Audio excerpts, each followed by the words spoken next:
에스라 1장 1절을 저와 먼저 한번 읽어보면서 에스라 1장이 도대체 우리들에게 주고자 하는 메시지가 무엇인가에 대해서 한번 같이 생각해 보려고 합니다. 한번 1장 1절을 보시면은 이렇게 에스라서는 시작을 합니다. 바사 왕, 우리가 쉽게 말하면 페르시아라고 이해를 하시면 될 것 같습니다.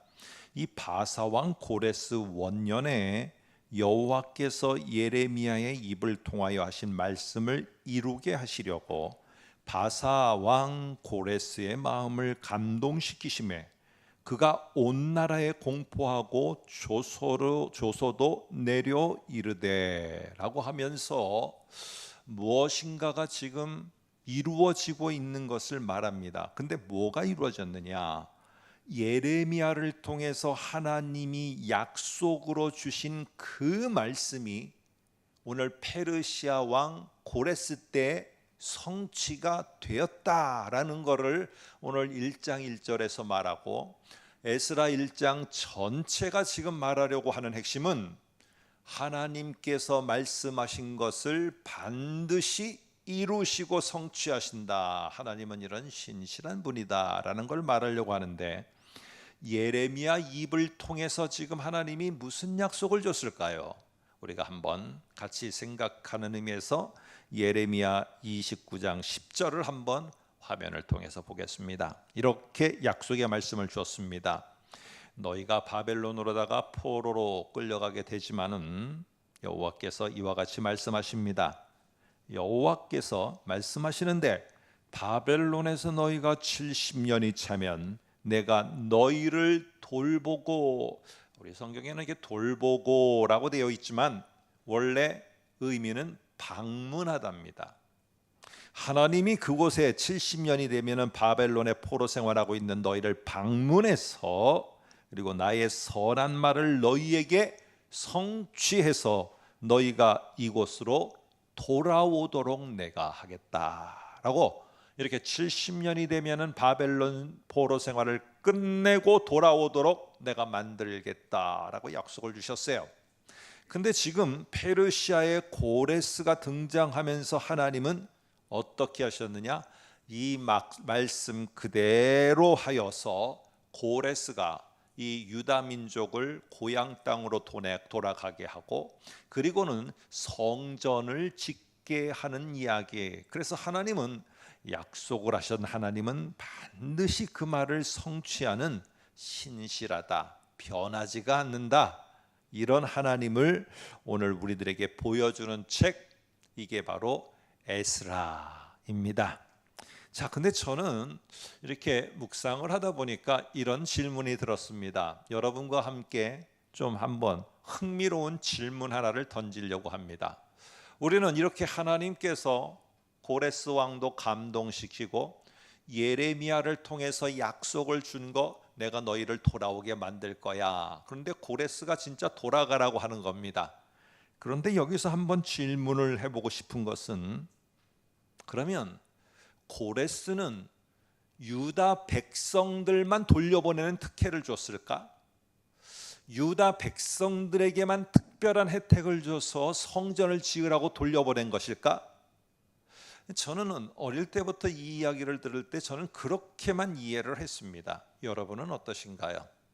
하나님이 이렇게 다 약속을 이루니까 오늘 유다 백성에게만 독특하게 고레스가 너희는 예루살렘에 가서, 그리고 거기에 가서 성전을 지으면서 너희의 삶을 살아라, 내가 또 필요한 물건들을 다 보태줄 테니까. 야, 하나님은 역시 특별하게 유다 백성들에게 요 약속한 걸 이렇게 이루셨구나. 여러분, 정말 고레스는 유다 백성들에게만 이런 특혜를 줬을까? 아니면은 유다 백성들뿐만 아니라 모든 바벨론의 포로로 있었던 모든 민족에게 너희는 각기 고향으로 다 돌아가라, 그리고 필요한 것들은 너희들이 다 챙겨서 돌아가라 라고 모든 백성에게 일반적으로 선포하고 공포한 것일까? 이렇게 질문하니까 여러분들은 내가 첫 번째로 알고 있는데 목사님이 두 번째를 묻는 거 보니까 두 번째가 맞는 것 같다, 예, 맞습니다. 두 번째가 맞습니다. 그래서 저희는 이 두 번째 질문에 답을 하면서 이게 맞다면은 그러면 에스라서는 도대체 1장은 우리들에게 무슨 메시지를 주려고 하는 것일까? 한번 그 속에 담겨져 있는 조금 더 중요한 메시지를 생각해 보겠습니다.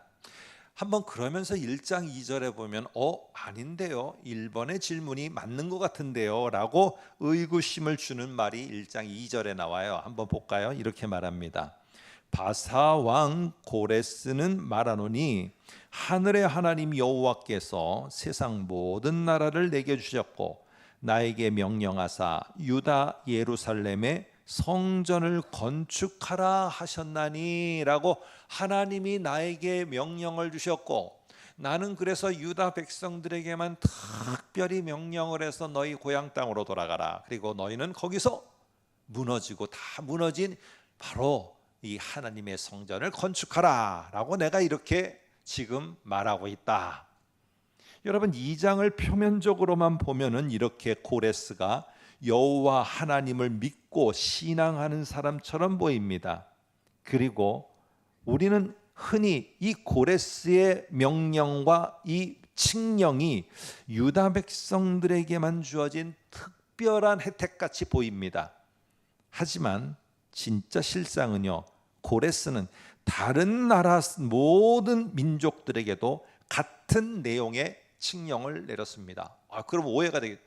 그러면 그 모든 사람들에게 하나님이 내게 명령했으니까 하나님이 명령한 대로 너희가 하라.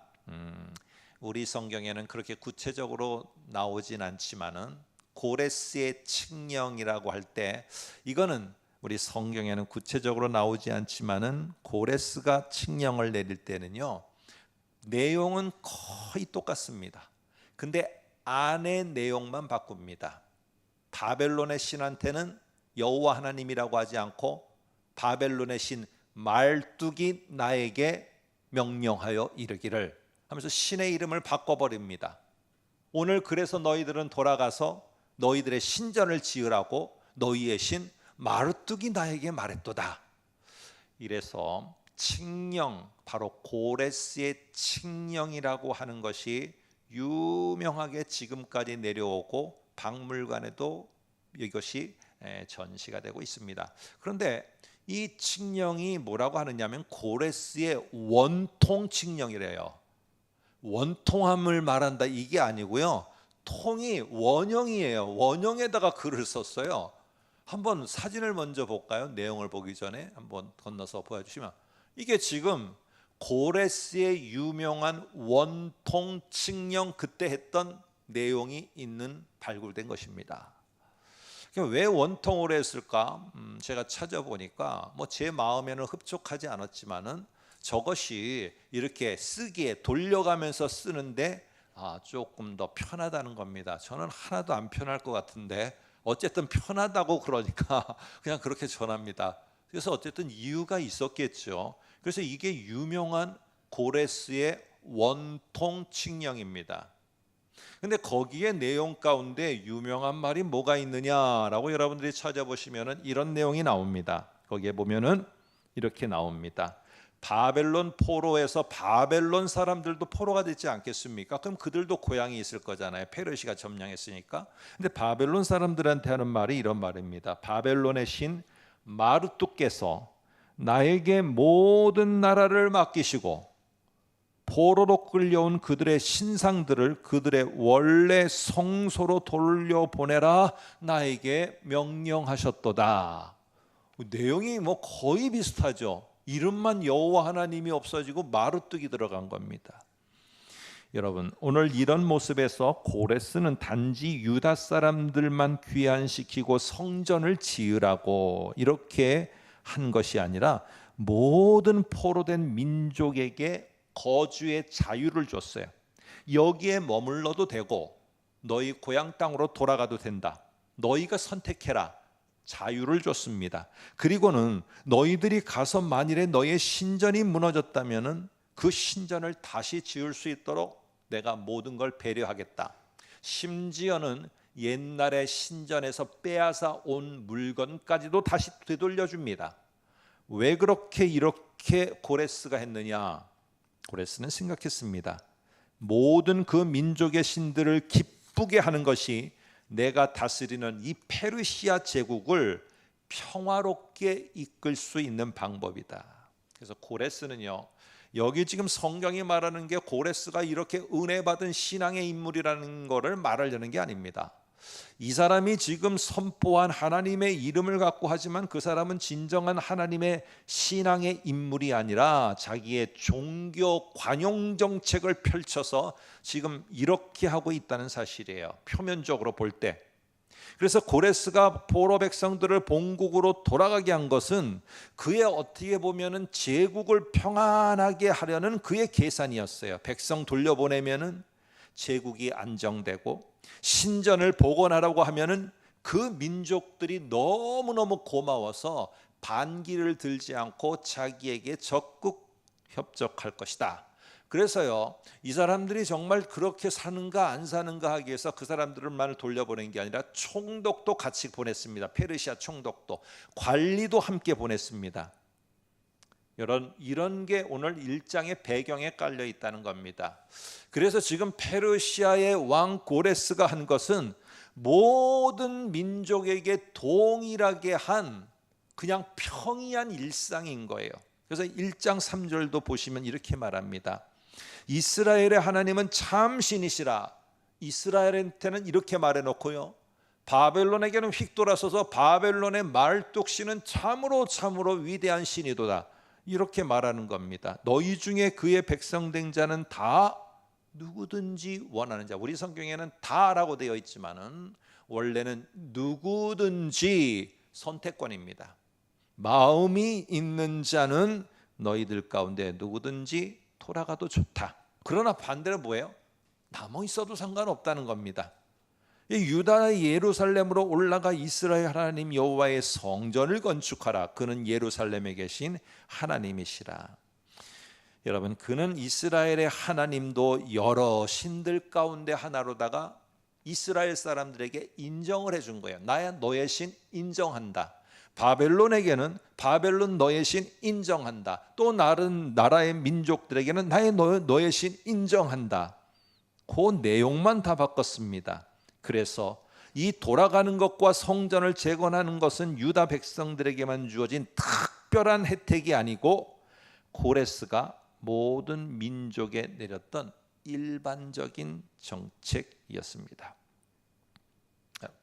여기 보면은 다시 한번 보시면은 1장 3절에 백성된 자 다, 아까 뭐라고 했어요? 누구든지라고 했잖아요. 그런데 5절에 보면은 중간쯤 보면은 하나님께 감동을 받고 올라가서 예루살렘에 여호와의 성전을 건축하는 자, 감동을 받은 자만이 올라갔어요. 그러니까 페르시아 왕이 이렇게 올라가려면 올라가라고 했는데도 올라가는 사람들이 거의 많지 않았어요. 오늘 이거는 무엇이냐? 이스라엘 사람들에게도, 그리고 다른 민족 여기에 터전을 잡고 사는 사람에게도 고향 땅으로 올라가려면 올라가, 거기서 니네 신전 짓고 싶으면 신전 져, 이게 그렇게 그들에게는 특별함으로 다가오지 않았던 겁니다. 출애굽 때 한번 생각해 보세요. 출애굽을 할 때 하나님이 10가지 재앙을 쏟아부으면서 내릴 때 이 이집트에서 나오라고 할 때 남아 있었던 자가 누가 있습니까? 심지어는 이방인들까지 출애굽하는데 끼어서 나올 정도로 출애굽 때는요, 이스라엘 전체가 다 나왔어요. 아니 그러면은 바벨론 때도 나가라고 하면은 다 나가야 되잖아요. 안 나갔어요. 안 나갔어요. 왜 그러느냐? 이 고레스의 칙령이 막 하나님의 강권하는 역사에 막 특별하고도 놀라운 일, 이렇게 안 받아들인 겁니다. 그저 오늘 가면은 야 니네는 몇 명 올라간대? 아이 별로 없어. 니네는 몇 명 가는데? 아이 우리도 별로 없어. 아니 그러면 그렇지 누가 가겠어? 이게 그냥 평상시에 이야기하고 대화하는 내용의 주제였어요. 그러다 보니까 오늘 이거는 그냥 하나님의 특별한 뭐라고 생각하는 게 아니라 평범한 그냥 한 그런 것입니다.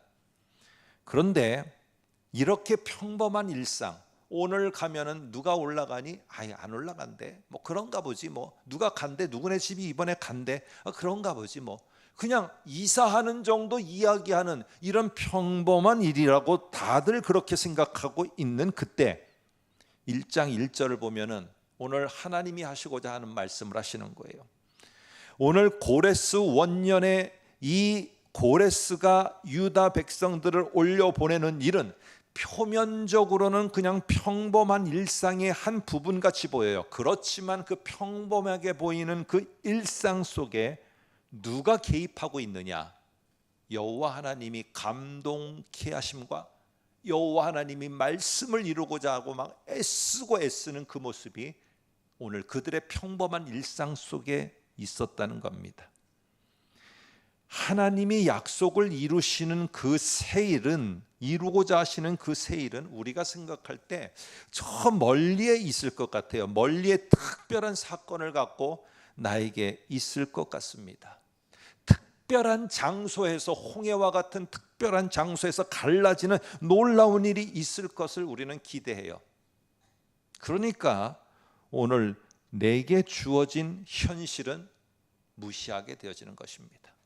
이거는 하나님의 세일과 하나님이 나에게 약속하여 이루어가는 정말 중요한 날이라고 보지를 않는 거예요. 이곳이야말로 하나님이 내게 정말 약속하신 것을 이루시는 곳이라고 보지 않는 것입니다.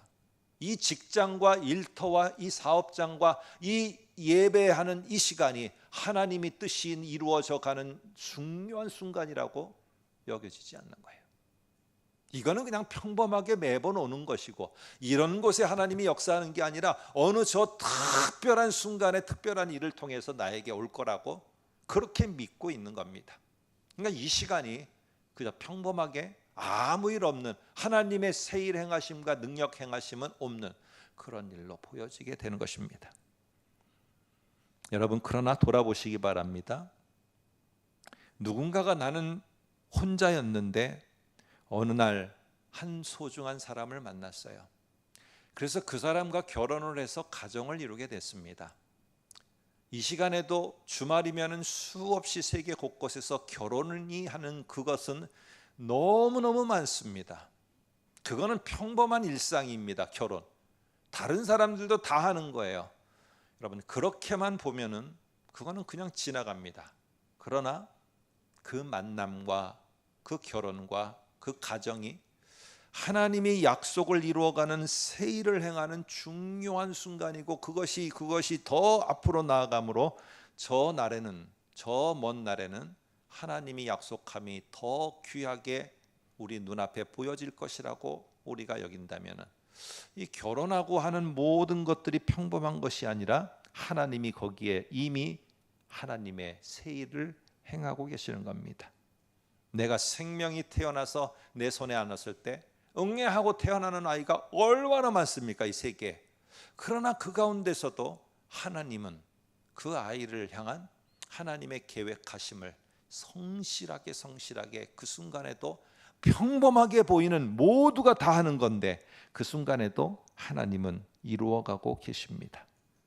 내가 지금 직장에 별 볼 일 없는 직장에 들어갔다고요. 그러나 그 속에도 하나님은 지금 약속하신 것을 성취하며 세일을 행하고 있는 그런 모습이 그 속에 있다는 거예요. 특별한 사건에 대한 기대보다는, 그래서 중요한 것은 지금 이 순간에 내가 하나님 앞에서 정말 하나님이 세일을 행하고 계시다는 확신을 갖는 게 필요한 것입니다. 지금 여기에 세일을 행하는 하나님에 대한 확신이 없으면 먼 훗날에 어떤 좋은 일이 있어도 그것을 하나님이 약속을 성취하기 위한 세일이라고 보지 못합니다. 오늘 여러분, 오늘 이 한 시간에, 이 순간에 하나님이 하시는 그 세일을 볼 때 그 약속의 성취가 점점점 이루어지는 겁니다. 여러분, 생각해 보세요. 바벨론에 있을 때 유다 백성들이 짊어지고 있었던 그 어깨의 그 짐, 이 분량, 과연 예루살렘에 돌아가면은 그 짐은 없어지는 걸까요? 물론 형태는 바뀝니다. 이 바벨론에서 제사도 못하고 아무것도 못했던 이 심적인 부담감, 너무 힘든 것, 이런 것들은 없어지는지 모르지만은 예루살렘으로 다시 돌아가면은 성전을 재건하는 속에 방해 세력에 의해서 내가 그것을 멈춰야 되고, 이 무겁고 무거운 또 다른 짐의 총량은 바뀌지 않아요. 내가 솔로로 있을 때 둘이 되면은 좀 나을 것 같아요? 안 그래요.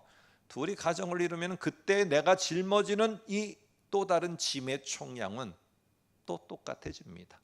내가 이곳이 아니고 다른 어떤 일을 새롭게 하려고 한다. 거기에 가면은 그 총량, 내가 짊어지는 총량이 없어질 것 같아요?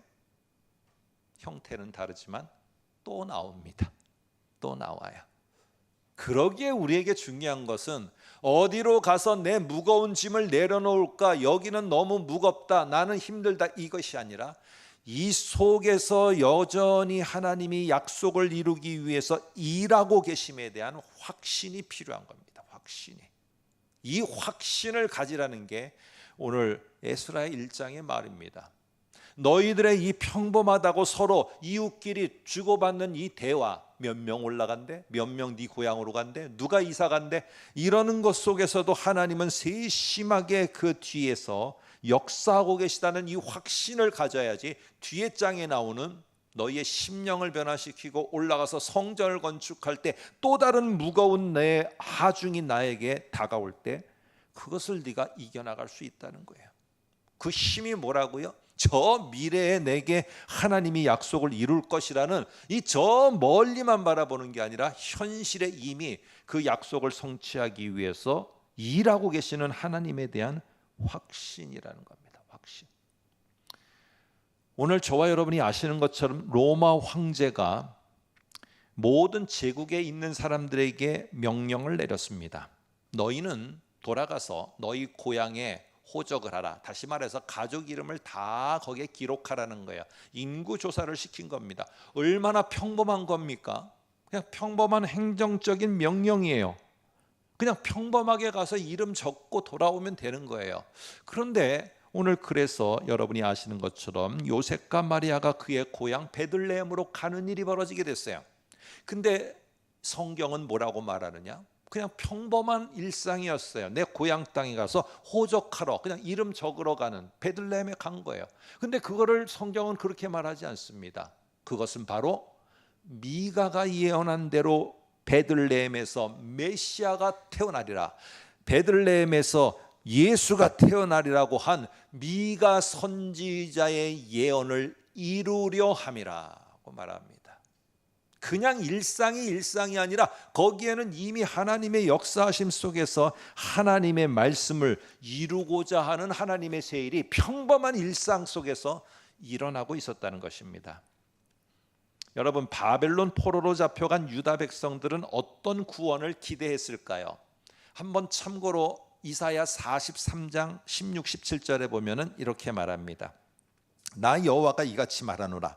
바다 가운데 길을, 큰 물 가운데 지름길을 내고 병거와 말과 군대의 용사를 이끌어내어 그들이 일시에 엎드러져 일어나지 못하고 소멸하기를 꺼져가는 등불 같게 하였느니라. 과거입니다. 이게 바로 출애굽 때 있었던 일입니다. 특별히 홍해 바다에서. 여기에 보면은 언뜻 보면은요, 무슨 일이 일어난 거에 우리는 관심을 갖습니다. 어떤 놀라운 이적, 어떤 재앙. 그런데 잘 보면은 거기에서의 핵심은 무슨 일이 일어났느냐가 아니라 누가 이 일을 했느냐가 여기에 핵심입니다. 근데 우리는 생각을 하는 것이죠. 10가지 재앙은 무엇이고 홍해 바다에서 무슨 일이 일어났고 여기에 일어난 일에만 관심을 갖는 거예요. 근데 그게 아니라 일어난 일이 아니라 이 모든 거를 누가 했느냐는 거죠. 그래서 노란 글씨로 적어놨어요. 나 여호와라는 거예요. 그래서 지금 이스라엘 사람들은 바벨론에서도 특별한 일을 기다리고 있는 거예요. 특별한 사람이 보내지기를 기다려요. 모세와 같은 사람. 막 놀라운 이런 재앙들이 내려지고 이런 걸 기대하는 겁니다. 그럴 때 오늘 그 다음 18, 19절에서 이렇게 말합니다. 너희는 이전 일을 자꾸 기억하지 말며 그리고 옛날 일을 자꾸 생각하지 말라. 보라, 내가 새 일을 행하리니 이제 나타날 것이라. 너희가 그것을 알지 못하느냐? 반드시 내가 광야의 길을 사막에 강을 내리라. 여기서의 새 일이라는 것은 고레스가 칙령을 내려서 그들이 돌아가게 하는, 전혀 거기에 어떤 이적도 없었고 어떤 모세와 같은 그런 구원자도 등장한 것이 없었어요. 그냥 칙령 내린 거예요. 이게 뭐였습니까? 아까 평범한 것 속에서 하나님은 역사하시고 새 일을 했다는 거예요. 우리가 생각할 때 그러면서 비유로 이사야가 하는 말이 여기에 보니까 이런 말을 해요. 광야의 길을 사막에 강을 내리니 라고 말하는데, 이거를 우리는 우리의 판단대로 보십시오, 광야의 길을, 사막에 어디 강이 있습니까? 강 있는 사막이 어디 있습니까? 이처럼 불가능한 일을 하나님이 이루신 겁니다. 네, 맞습니다. 그러면 이스라엘도 사막에 강이 생기는 것이 정말로 불가능한 일이 생기는 거라고 그렇게 봤을까요? 사막에 길이 만들어지는 일이 불가능한 일인데 이게 이루어진 것이라고 그들도 그렇게 생각했을까요? 우리의 생각처럼 아닙니다. 이들은 익숙한 일상이었어요. 이게 그게 무슨 말입니까? 무슨 사막에 강이 만들어지는 게 평범한 일상입니까? 네, 일상이었어요. 지금도 여러분들이 한번 조회를 해보시면은 이스라엘의 지명이 나오는데, 지명 가운데 이런 말이 나옵니다. 앞에 와디라는 말이 붙어가는 지명이 나옵니다. 그래서 와디 켈트, 와디 무사, 와디 기드론. 이 와디라는 말은 뭐냐? 골짜기라는 말이야. 이게 어떻게 생겼느냐 하면은 사막 한가운데요, 멀쩡해요. 거기는 막 떼약볕이 내려쬐고 정말로 사람이 못 다닐 것 같아요. 그런데 갑자기 이 광야에 폭우가 쏟아지면은 이 폭우가 내려가면서 강물처럼 내려갑니다. 우리가 이렇게 요즘에 뭐 태풍이 오거나 그러면은요, 막 강수량이 막 몇백 미리 이렇게 되면은 막 강물처럼 내려가면서 이 땅을 다 휩쓸고 지나갑니다. 그렇게 한 번 지나가도 또 갑자기 폭우가 내서 두 번째 지나가고 하면은 거기에 강이 내려가는 것입니다. 강물이 내려가는 거예요. 그 폭우가 그냥이 아니라 그들이 볼 때는 강물이에요. 그러니까 사막에 강물이 일어나는 걸 그런 봅니다. 그리고 그것이 몇 번 지나가고 나면은 거기는 파이고 해서 깊은 골짜기가 되어집니다. 그 골짜기는 그러면은 상인들이 지름길로 갈 수 있는 길이 되어집니다. 오늘 이러한 평범하게 보이는 광야와 사막에 강물이 일어나는 것처럼 평범하게 보이는 너희들의 일상 속에 하나님은 놀랍게도 그것 속에서 새 일을 행하시고, 그것 속에서 하나하나가 지나가면서 길이 되어지고 사람들이 되어지는 것처럼 하나하나 하나님이 행하는 그 새 일이 지나고 했을 때 너희 속에 하나님이 약속하심이 이루어지는 걸 볼 것이다. 여러분 기도하고 계십니까? 어느 날 갑자기 깜짝 쇼처럼 해서 반전이 일어나는 하나님의 새 일만 기대하십니까? 오늘을 놓치지 마세요. 오늘을 하나님이 약속을 성취하는 새 일이 특별한 곳에서, 특별한 사람을 통해서, 특별한 일을 통해서 일어날 것이라고 찾고 계십니까? 기대하십니까? 그러나 하나님은 오늘도 너무너무 평범한 일상이에요. 아니요, 평범한 일상이면 너무 좋겠는데 너무 힘든 그 일상을 나는 오늘 보내야 되는 거예요. 이번 주에도 나는 너무 힘든 일상을 보내야 되는 거예요. 그런데 그 힘든 일상 속에 그 날마저도, 그 하루하루도 하나님은 단 한 번도 우리를 떠나지 않고 하나님이 약속한 것을 성취하기 위해서 그 하루도 새 일을 안 행하시는 날이 없습니다. 우리에게 필요한 것은 저 먼 훗날 그곳에서 하나님이 새 일을 행하리라 하고 그렇게 멀리만 바라보면서 기대하는 것이 아니라 오늘 이 속에서 새 일을 행하며 나와 함께 걸어가고 계시는 그 하나님에 대해서 확신을 갖고 사는 것이 훗날에 하나님이 약속하신 것을 이런 과정 속에 함께 하시며 나에게 이루셨구나 하며 하나님을 찬양하게 될 것입니다. 아무쪼록 오늘 나의 평범한 일상, 아니 너무 힘든 일상에도 하나님이 약속을 이루어가는 세일은 여전히 함께하고 있다는 사실을 굳게 확신하는 우리 모두가 되시기를 소망합니다.